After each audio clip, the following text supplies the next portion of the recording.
Salut les amis, j'espère que vous allez bien ce matin, j'espère que vous êtes en forme. Moi je vais super bien, comme vous savez, lorsqu'il fait soleil, et c'est le cas maintenant, je suis toujours en forme quoi, donc c'est un peu ça.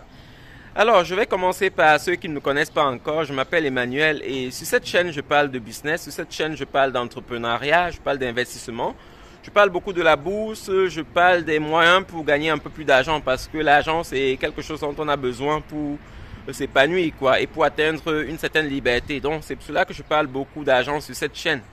Et c'est un peu ce que je fais sur cette chaîne. Donc je parle aussi d'immigration, je parle d'immigration aux États-Unis parce que c'est le pays dans lequel je vis et c'est le pays du business. Donc c'est pour cela que je parle aussi d'immigration aux États-Unis sur cette chaîne. Ce sont les sujets que je traite sur cette chaîne. Si les sujets t'intéressent, n'hésite pas de t'abonner à la chaîne et aussi de cliquer sur la cloche de notification pour être notifié chaque fois que je publie de nouvelles vidéos.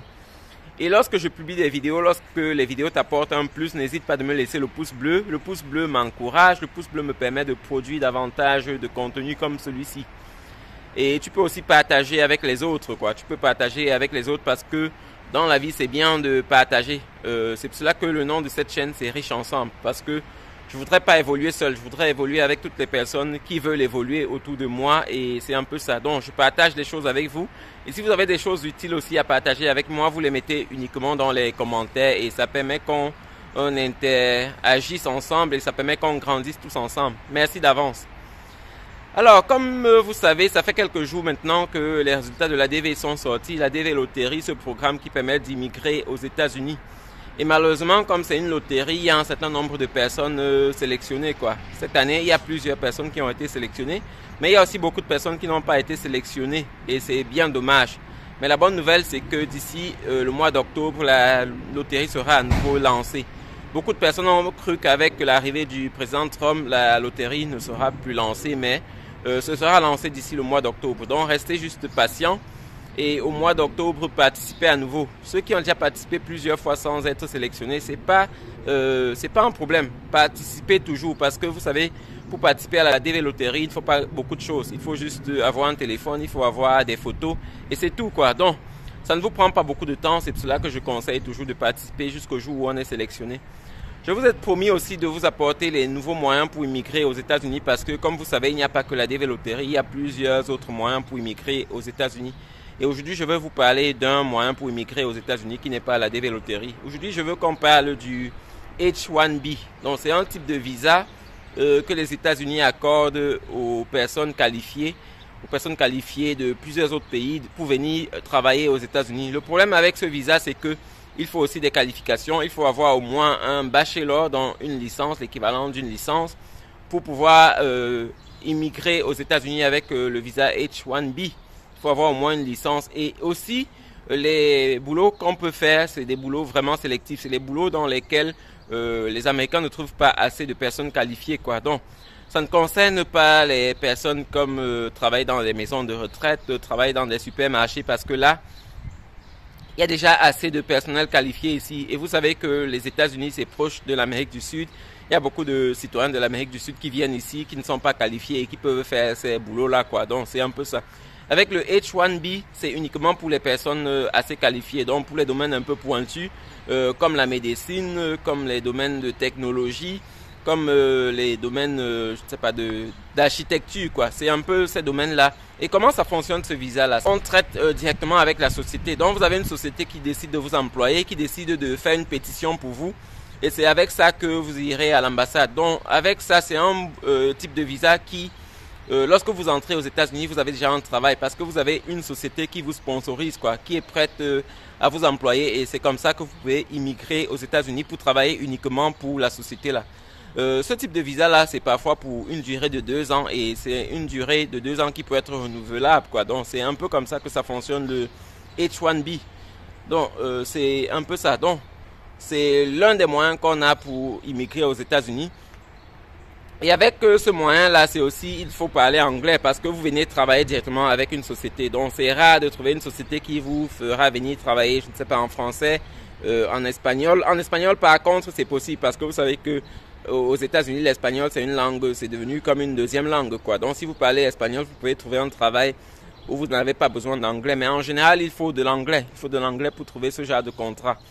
Ce qui se passe, comment on fait pour trouver ce genre de contrat? On va sur le site des sociétés. Par exemple, il y a quelque temps, j'avais une société, j'ai vu une annonce, c'est une société qui s'appelle Walmart. Walmart, c'est un grand supermarché. Mais vous savez que les supermarchés, c'est pas seulement ce qu'on vend dans le supermarché. Il y a toute une équipe derrière, il y a une équipe de techniciens, il y a une équipe d'informaticiens, puisque ce sont des choses qui se vendent aussi en ligne, quoi. Donc il y a quelque temps, Walmart recrutait des personnes qualifiées en IT.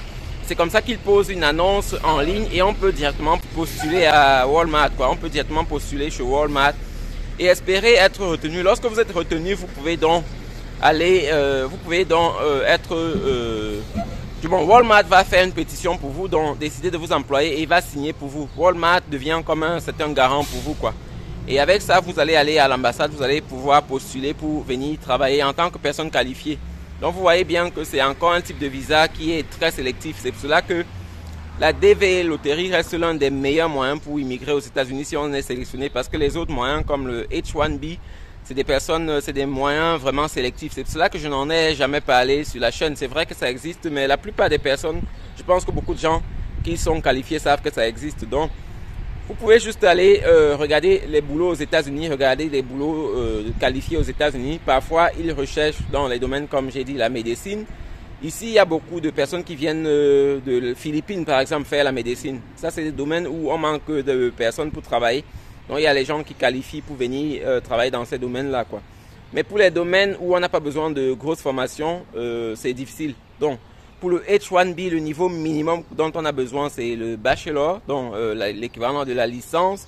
Alors, je disais donc que si vous avez une licence, vous êtes éligible pour les visas H1B, quoi. Vous êtes éligible pour les visas H1B. Et en général, dans ce type de visa, beaucoup de personnes ne se font pas confiance. Beaucoup de personnes pensent toujours qu'elles ne sont pas assez qualifiées pour postuler pour des boulots pareils. Mais ce que je conseille, c'est toujours de tenter sa chance, parce que parfois, on pense qu'on n'est pas assez qualifié, mais comme les sociétés recherchent les recherchent les employés qualifiés. Parfois, lorsqu'elles ne trouvent pas les personnes super qualifiées, elles sont prêtes à oser et donner la chance à certaines personnes, quoi. En général, on demande d'avoir une expérience de travail. Donc, pour les personnes qui sont parfois, qui viennent de sortir fraîchement de l'école, c'est pas très facile d'avoir ce genre de contrat. Mais il y en a quand même. Il y en a de temps en temps, il y a des sociétés qui risquent de travailler avec des personnes qui viennent de sortir de l'école, qui viennent d'avoir leur licence, juste pour leur donner la chance, parce que en général, les sociétés avancent avec un H1B parce qu'elles ont déjà recherché plusieurs moments sur le territoire américain sans trouver de personnes qualifiées, quoi. Donc parfois, elles sont prêtes à risquer et donner un contrat à quelqu'un qui vient de sortir de l'école. Donc en général, vraiment, ne vous sous-estimez pas. C'est toujours bien de tenter sa chance, de postuler et d'attendre, quoi. Parfois, vous pouvez être sélectionné et si jamais vous êtes sélectionné, c'est une très bonne chose. Mais avec le H1B, par exemple, c'est pas un visa comme la Green Card. C'est pas un visa comme la Green Card. C'est un visa qui est limité. Donc, si jamais vous obtenez ce genre de visa, si jamais vous obtenez la H1B, vous allez quand même continuer de participer à la DV Loterie, même des États-Unis. Vous savez que beaucoup de personnes participent des États-Unis et beaucoup de personnes gagnent même étant déjà sur le territoire américain, parce que la Green Card, c'est un visa illimité, quoi. C'est un titre de séjour illimité qui vous permet de vivre aux États-Unis sans restriction. Donc, c'est très important. Je vous conseille, si vous êtes dans la situation, si vous avez un bachelor ou bien quelque chose de plus, un niveau, peut-être un master, de regarder quelquefois dans les sociétés, de regarder s'il y a des sociétés qui emploient. Si je trouve des nouvelles offres d'emploi, comme celle que j'ai trouvée il y a quelque temps, je vais épingler ça dans cette vidéo, quoi. Je vais épingler ça dans cette vidéo pour vous permettre de tester, de tenter votre chance. On ne sait jamais, parfois on est sélectionné, quoi. Donc, dans la vie, il ne faut pas se sous-estimer, il faut toujours tenter sa chance et espérer être gagnant, quoi. C'est un peu ça. Donc, c'était l'un des autres moyens qu'on a pour immigrer aux États-Unis. Je reviendrai avec plusieurs autres moyens parce que, comme je vous ai dit, il n'y a pas qu'un seul moyen pour immigrer aux États-Unis. Je reviendrai avec les autres moyens.